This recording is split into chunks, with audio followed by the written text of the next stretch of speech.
Здравей! Привилегия е да бъдеш втория гост в нашия подкаст. Може да се представиш на аудиторията. Здравейте! Казвам се Сашо Петров от църквата Домът на Гранчария. На 19 години съм и служа вече от 3 години на Господа. Аз съм Ангел Руменов и съм от град Самоков, на 19 години съм. И съм водещ на подкастите "Младежите победиха лукави". Привилегия е да служим с хора, с младежи, които са приближени до Бога. И това е една от главните цели, да приближаваме и другите хора от света, младежи и стари, и всички възрастови групи да дойдат при нашия Бог и да познават Него. И с начало на моят въпрос, ти каза, служиш на Бога от 3 години и това е наистина страхотно. Би ли ни разказал как си повярвал в Бог? Историята по принцип е доста дълга, но ще я съкратя малко, за да може да имаме време за следващите въпроси, приятели. Бях едно светско и обикновено момче, което се интересуваше от дискотеки, момичета, алкохол и всякакви купони. И в един ден наистина търсех смисъл на живота и си казах: добре де, това правя и няма смисъл. Защо живея? Какъв е смисъл на живота? И всеки ден, когато се прибирах сам със себе си, оставах с мисълта: какъв е смисълът на живота? И един ден реших да дойда на Младежко от нищото. Казвах си, може би там да има нещо различно. Отидох на Младежко и срещнах едни хора, които наистина са Бог-вдъхновени хора, които могат и които вярват, че Бог може да помогне. И когато говорих с тях, те наистина искаха да ми подадат ръка и ми подаваха. Прибрах се една вечер вкъщи и започнах да мисля. И сказвах: Боже, какво се случва? Защо това? Защо трябва да правим това нещо? И наистина търсех помощ от Бог. И написах едно съобщение на едно момче. И той ми каза: братле, Бог е единственото решение. И аз отново си казах в мисълта, човешка мисъл. Отново ми говорят за Бог, това, но се замислих и казах на Бог тези думи: Боже, хайде да работим. И когато казах на Бог: хайде да работим, на следващия ден Бог ми изпраща хора, с които да работя, верни слуги на Бога, които наистина жадуват за Него. И от тогава аз не мога да се отдалеча от Бог, понеже Библията казва, че Той ни е врязал в ръцете си и Той ни обича повече от всичко. Затова благодаря на Господ, че съм един променен човек, който наистина има привилегията да служи с брати и сестри, които са достойни и верни на Бога. Това е страхотна история и наистина виждаме призивът. И относно това, какъв е твоя призив? Призив. Доста силна дума. Призив, т.е. към какво Бог ме е призвал да бъда. На първо място, Божий син. Бог те е призовал и Бог ме е призовал да бъда Негов син, да бъда човек, който да приема любов от Бог.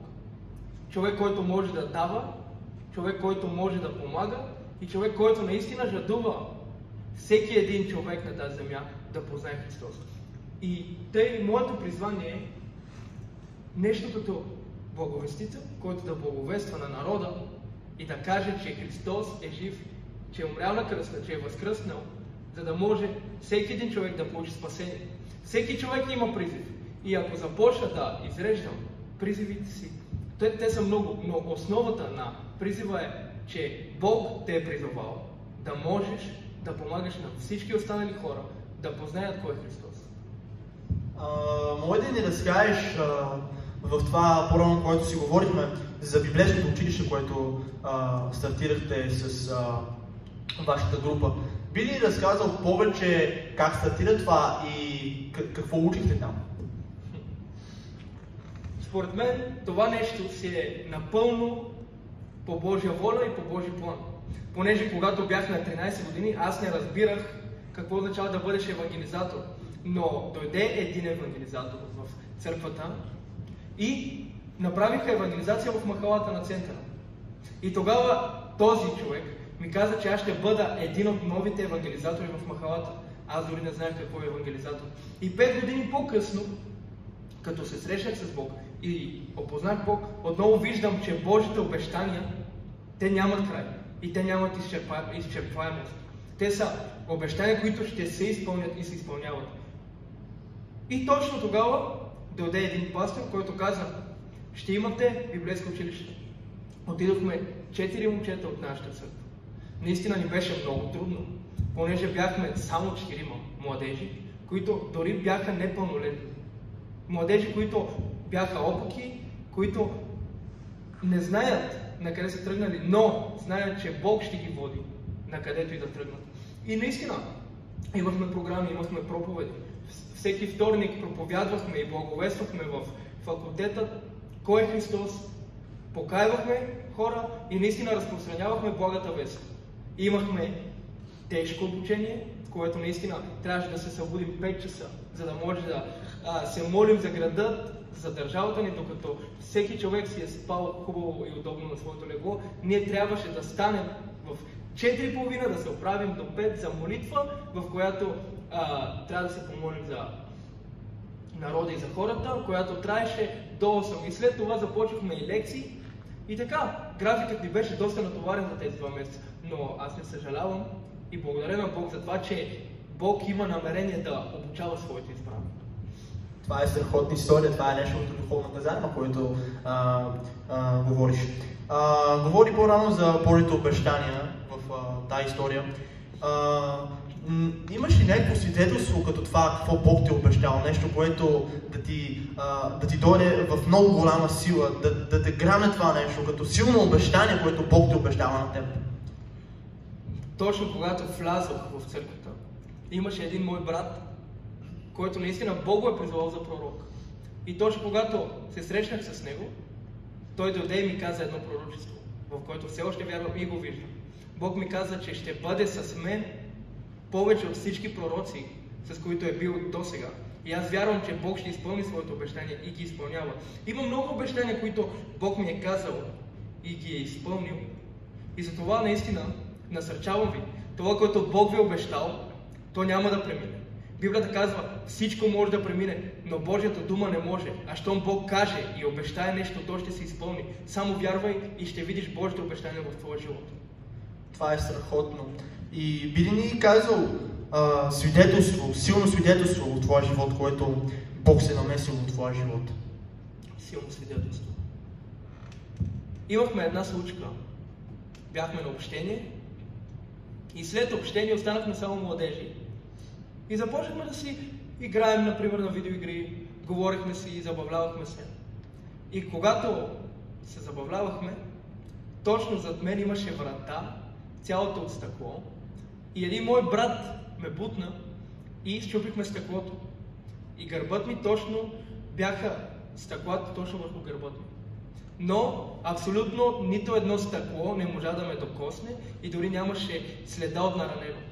И месеци по-късно Бог говори на този човек и му казва, че ако не беше се счупил прозореца в този момент, този прозорец можеше да убие един от тези хора, които живеят в тази къща.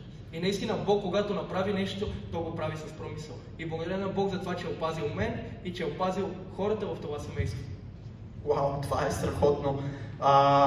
Наистина виждаме как Бог работи в твоя живот, как работи в живота на твоите братя, с които служиш. Това е наистина много, много интересно и много страхотно.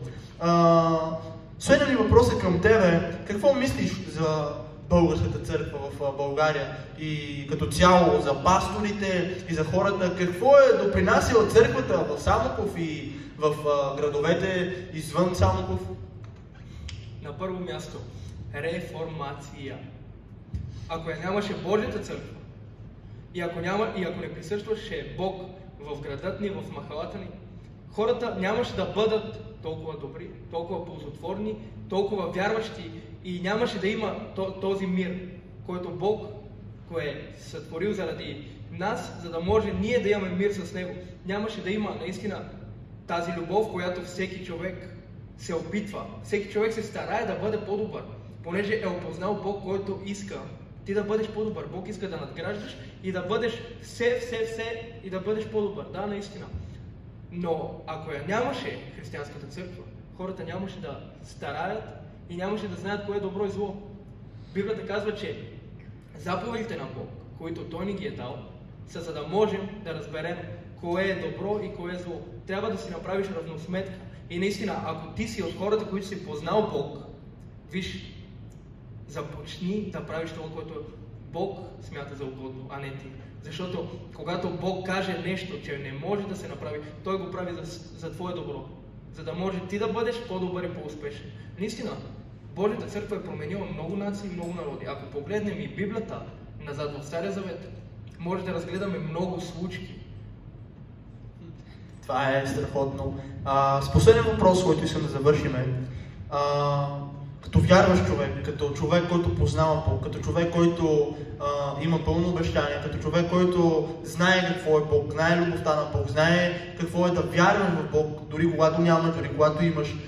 И искам да те попитам следния въпрос. Какво за теб е любовта?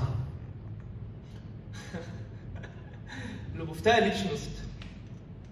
И тази личност е наистина огромна личност. Личност, която смири себе си и от Бог се превърна в човек. Дошъл, живял като човек, за да може да бъде убит от човеци и то на кръст и отново да възкръсне за човеци, за да могат те да станат като него. Библията казва, завесата се раздра на това. Тоест, премахна се ограничението. Ти вече не си ограничен от Божието присъствие. А Библията казва, че Святия Дух се е излял на петдесятница върху всеки един. И Святия Дух живее вътре в теб. Тоест, това означава любов. Да жертваш себе си, за да може да приобщиш към себе си тези, които обичаш. Страхотно.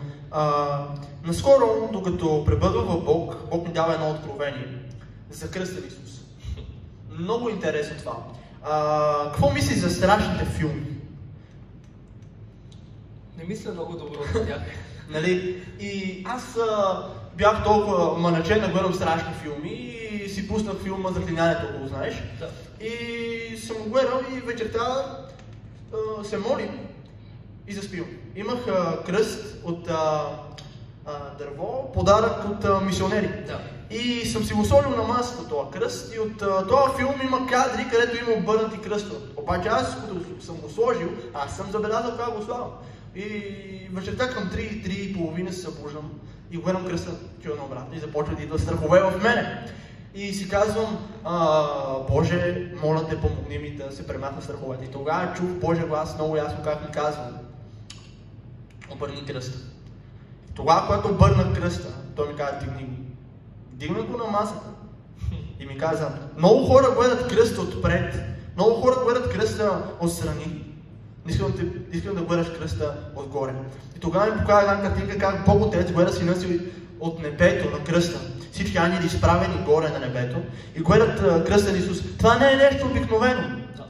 И тогава Бог ми казва, ако го погледнеш отгоре, това е меч, който е забит в ада. Алелуя.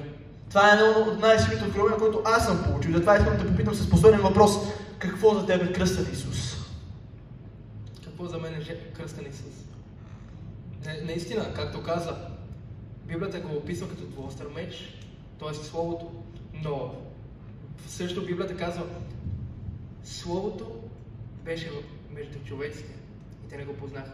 А самия Бог е Словото. Тоест, когато Бог е дошъл на тази земя и умрял на кръста, Той е донесъл Словото, жизненото Слово. Библията го описва като реки от жива вода, като животворно Слово. Слово, което може да променя животи, Слово, което може да направи от нищо нещо, Слово, което може да те издигне отдолу да бъдеш на върха, Слово, което може наистина да промени мисленето ти, да те докара до покаяние и да може ти да се обърнеш от греховете си и да повярваш в Исус. Жертвата на кръста и самия кръст е наистина това нещо, което докарва спасение на човеците. Без жертва няма спасение. Затова Христос е дошъл на кръст и умрял на кръст, за да може ти да бъдеш спасен. И наистина, този кръст, който е като символ меч, той наистина се пробива в земята, за да може да бъдат разрушени портите на Адам. Библията казва, портите на Адам няма да наделеят Понеже Божието Слово е двуострен меч, който може да разкъса абсолютно всичко. Нека Господ Бог да ви благославя. Наистина, приемете своето благословение и бъдете покорни. В името на Исус ви благославя. Амин. Благодаря ви за търпението, благодаря ви, че останахте до край. Ще имаме отново подкасти, ще имаме отново хора, които ще дойдат да разказват за своята вяра в Исус. Хора, които са преминали през страдания, хора, които са преминали през неща, които са свръхестествени. И наистина, абонирайте се за нашия канал, харесвайте, за да достигне до повече хора. Бъдете благословени!